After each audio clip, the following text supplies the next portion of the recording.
trying to master this instrument. Can you all hear me okay? Yep. Yeah. Thank you, Democracy Village, and all the people that have helped to organize today. Democracy Village is a tremendous tribute to people being able to organize themselves and not give in to the combined repression of Boris Johnson and the people in Parliament who wanted to abolish it.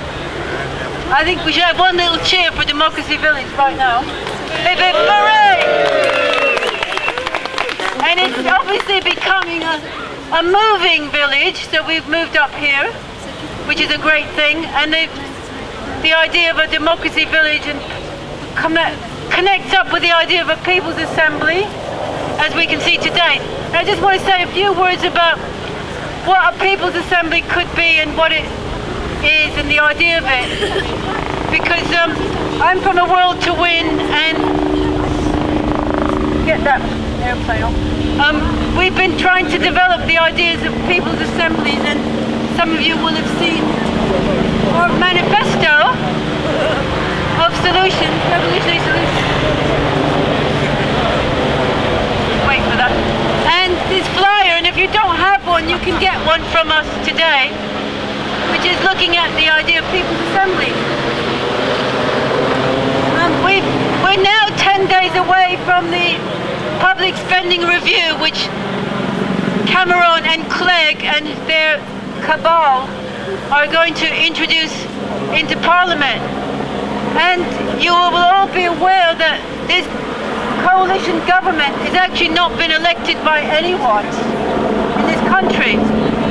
And they don't actually have any legitimacy. I think there's a conspiracy upstairs. Helicopters. They don't have the majority of this country, or even a slim majority, to allow them any right to impose the... I give up!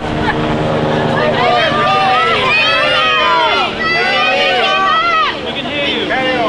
Okay, to do what they're doing, because you may also be aware that after the election, a man called Gus MacDonald, who's otherwise known as God, pounded the heads of various people together to put into government the present ruling elite who are going to be introducing these spending cuts.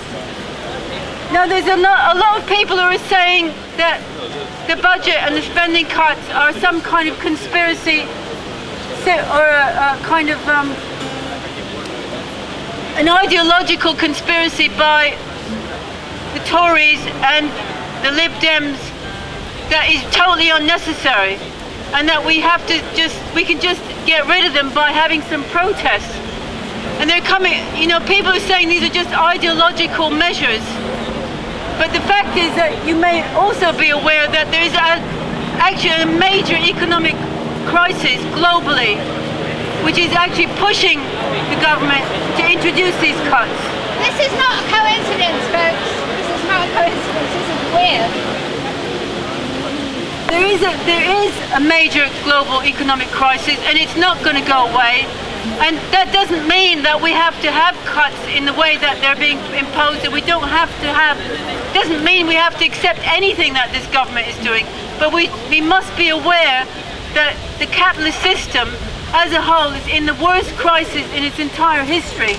And that's really what's driving the government and driving these political rulers to doing the things they're doing. As we're saying, the system is actually broken, and we could just look to Ireland, to Greece, to the UK, and above all to America to see that it is broken. Last month in America, 100,000 people lost their jobs. In Britain, the average family is 173% of their income is owed in debt. In other words, every single family in this country is weighed down by a huge amount of debt. And that's just some small indication of the nature of this crisis. So what does people's assemblies come into this?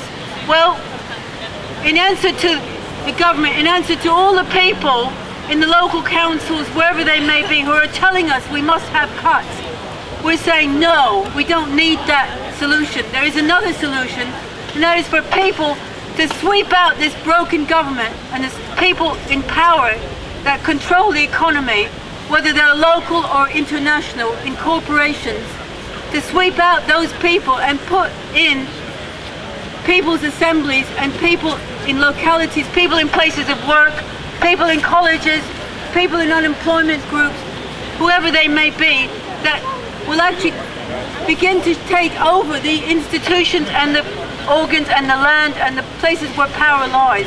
And that's how we see a people's assembly. So, yes, resistance, absolutely resistance, but resistance that goes beyond resistance to taking over and taking control. That's the role of a people's assembly. So we should all actually be involved in the campaign against the cuts, but we should turn that campaign from a defensive into an offensive, to form networks of people's assemblies around the country in the coming months and in the new year, and that these people's assemblies will be able to be a way of transferring power to a democratic society, which is not based on profit, not based on fictitious value, not based on debt, but based on cooperation and communities in control of their lives. And such assemblies will, of necessity, involve many different organizations and individuals, even if they disagree on many things, but they were able to work together like Democracy Village with people in the spectrum of views to develop an understanding, to develop a cooperative spirit and a democratic way of doing things. And that we must do this on an international level and work together with people's assemblies in other countries. In Greece, there already have been people's assemblies formed as a result of the massive strikes they've held against the bankrupt Greek government. And people's assemblies will be formed in other places, no question about it.